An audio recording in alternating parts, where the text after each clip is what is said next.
जय जिनेंद्र, कैसे हैं आप सब। आरजे ख्वाहिश में आप सभी का स्वागत है। सबसे पहले तो हमारी मातृभाषा हिंदी दिवस की आप सभी को बहुत बहुत शुभकामनाएं। आप सभी को, हम सभी को गर्व होना चाहिए कि हम भारतीय हैं, हम हिंदी हैं। आज भी देखिए कितना मौसम सुहावना है। ये दोपहर की रिकॉर्डिंग है और हल्की हल्की बारिश हो रही है। और नेचर के साथ हमेशा आपको कहती हूँ कि थोड़ा सा समय आपको ज़रूर बिताना चाहिए। तो आज की जानकारी इसी मौसम में, इसी हरियाली के साथ आपके साथ शेयर करने जा रही हूँ। आशा करती हूँ आपको भी ये मौसम अच्छा लग रहा होगा और आप भी सब मेरे साथ एंजॉय कर रहे हैं और साथ ही साथ जानकारी भी प्राप्त कर रहे हैं। तो चलिए अब आज का वीडियो शुरू करते हैं। एक अलग टॉपिक पर बात करने जा रही हूँ आप सभी के साथ। कमेंट आया था किसी का, मैं नाम नहीं लूँगी। देखिए कमेंट कुछ इस प्रकार से था कि मंदिर में जब हम पंडित जी को कोई चीज़ देने जाते हैं, दान करने जाते हैं, पीछे नॉइस आ रही है, उसे थोड़ा सा अवॉइड कीजिएगा क्योंकि ये प्रश्न लेना ज़रूरी था। क्योंकि ये संशय सभी के मन में, बहुत जनों के मन में हो सकता है। इसीलिए, नहीं तो मैं ये कमेंट के अंदर ही जवाब दे सकती थी, लेकिन मुझे लगा कि नहीं, ये सभी को प्रॉब्लम आती होगी। तो कमेंट कुछ ऐसा था कि मंदिर में पंडित जी को अगर कोई चीज़ देने जाएं और पंडित जी ना लें तो क्या करें। क्योंकि हम कुछ चीज़ें ऐसी होती हैं पंडित जी को दान के रूप में देते हैं, कुछ हम व्रत के बाद कुछ उनको सामग्री देते हैं। तो ऐसे में कुछ पंडित जी तो समझते हैं चीज़ों को कि हाँ, जो भी श्रावक होगा, जो भी इंसान मंदिर में आता है वो कुछ ना कुछ भगवान को अर्पण करने आता है। तो वो देवी देवताओं को अपनी हर चीज़ अर्पण करते हैं। तो अब देवी देवता तो आकर खाने से रहे, तो उन चीज़ों को जो देवी देवताओं की नित्य दिन रात सेवा करते हैं, वो चीज़ें उन्हीं को जानी चाहिए। क्योंकि ये हक है, शास्त्र में भी ये लिखा है कि पंडित ब्राह्मण को ही भगवान को चढ़ाने वाली जो भी वस्तुएं हैं वो या तो पंडित खा सकते हैं, ब्राह्मण आदि सात्विक व्यवहार रखने वाले ही लोग उनको खा सकते हैं। तो ये शास्त्र वर्णित ये चीज़ है। तो अब कुछ ब्राह्मण जन ऐसे होते हैं जो इन चीज़ों के लिए मना कर देते हैं, इनकार कर देते हैं कि हम नहीं रख सकते, हम नहीं लेंगे।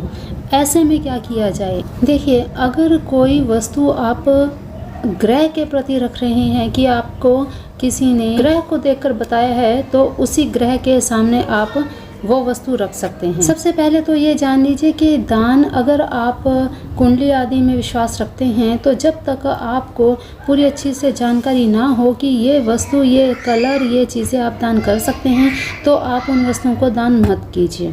पहले आप इस चीज़ का पता कर लीजिए कि आपको ये दान करना चाहिए या नहीं। कई बार क्या होता है कि आपका ग्रह कोई बहुत ही अच्छा है, बहुत स्ट्रॉन्ग है, और आप उसका दान कर देंगे, तो इससे क्या होगा, आपका ग्रह कमज़ोर हो जाएगा और जो आपको अच्छा फल दे रहा था वो आपको कम फल देने लगेगा, वो क्षीण हो जाएगा। इसलिए दान के लिए हमेशा यही कहा जाता है कि सोच समझकर दान करना चाहिए। दूसरी बात, मदद के लिए अगर आप कुछ देना चाहते हैं तो उसमें फिर वो चीज़ें दान में नहीं आती। फिर इसके बाद अगर आप व्रत रखते हैं, व्रत के निमित्त कोई चीज़ निकालते हैं, तब आप जिनका आपने व्रत रखा है, जैसे एकादशी का व्रत रखा है, तो मंदिर में जाकर आप भगवान विष्णु जी के सामने वस्तु रख सकते हैं। अगर आपने भगवान शिव का व्रत रखा है, तो जो भी वस्तु आप भगवान शिव के निमित्त निकाल रहे हैं, तो भगवान शिव के सामने रखें। इस प्रकार आप पंडित जी को देने के बजाय सीधा मंदिर में रखें, क्योंकि मंदिर में रखी वस्तु पंडित ही यूज़ करते हैं। अब एक चीज़ यहाँ पे और ध्यान दीजिएगा कि आपने कोई चीज़ निकाली है और आप वहाँ शिवलिंग पे रख देंगे। अब अगर आपने वो चीज़ आप पंडित जी को देना चाहते हैं, लेकिन अगर आपको संशय लग रहा है कि आप उनसे कहेंगे तो वो मना कर देंगे, ऐसे में आप पंडित जी को बिना बताए जो वस्तु आप रखना चाहते हैं वो शिवलिंग पर कभी ना रखें। क्योंकि शिवलिंग पर चढ़ाई गई वस्तु पंडितों को नहीं जाती, पंडितों के लिए वो मान्य नहीं है। वो वस्तु केवल और केवल जंगम में जाती है, वो केवल जंगम ही यूज़ कर सकते हैं। तो अगर आपने वस्तु देनी है पंडित जी को तो माता के सामने रखें, आप भगवान विष्णु के सामने रखें, नवग्रह के सामने रखें। तो इस प्रकार से आप स्थान का चुनाव कर सकते हैं, क्योंकि वहाँ से उठाकर पंडित खुद अपने घर ही लेके जाएंगे और उसका यूज़ करेंगे।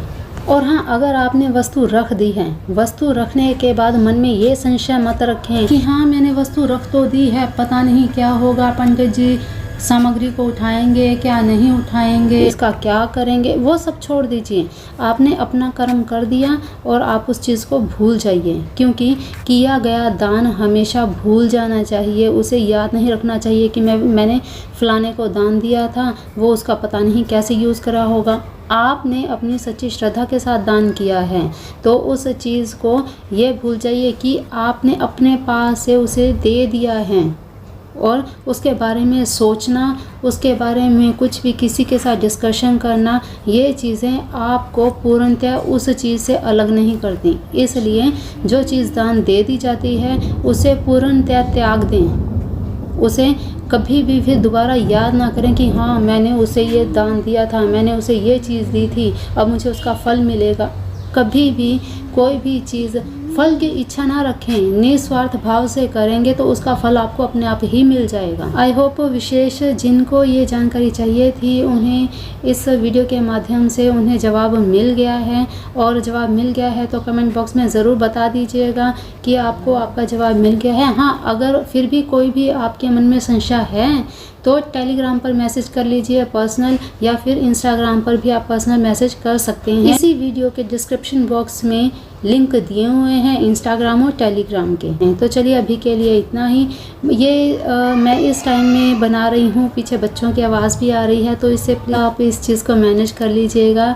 ये इन्फॉर्मेशन ज़रूरी थी इसीलिए अभी रिकॉर्ड कर रही हूँ। और हाँ, साथ ही साथ चैनल पर अगर आप पहली बार विजिट कर रहे हैं, इस वीडियो को पहली बार देखा है तो चैनल को सब्सक्राइब करके बेल आइकन ज़रूर प्रेस कर लीजिएगा। इसी तरह की और भी वीडियोस यहाँ पर आपको रेगुलर मिलती रहेंगी। तो चलिए अभी के लिए देते हैं वाणी को विराम, मिलते हैं फिर नई वीडियो में नई जानकारी के साथ। और बाकी श्राद्ध पर, अष्टमी पर, महालक्ष्मी व्रत का उद्यापन का शुभ मुहूर्त क्या है, इन पर भी वीडियोस आ चुकी हैं, तो उन्हें भी आप देखिए, अपना प्यार दीजिए और ज़्यादा से ज़्यादा शेयर कीजिए ताकि सभी इन जानकारियों का लाभ ले सके। तो चलिए आज के लिए इतना ही। जय जिनेंद्र।